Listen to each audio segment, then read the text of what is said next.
बाग विधायक कंटाबांजी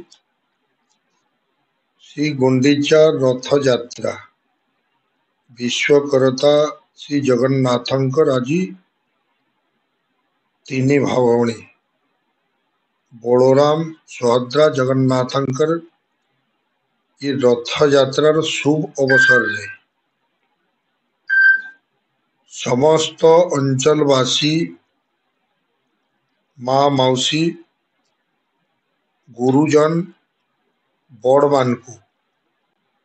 अनेक अनेक अभिनंदन शुभेच्छा शुभकामना आशा करुछु ये पवित्र रथयात्रा अवसर रे समस्त जनसाधारणकर भगवान मंगलमय करू वर्ष सारा लोकंकर खुशीर लहर आणु लोकंकु अनेक उपलब्धि करुन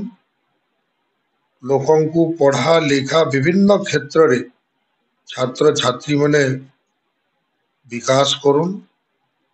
इटा ही आपण मानकर पाखरे शुभ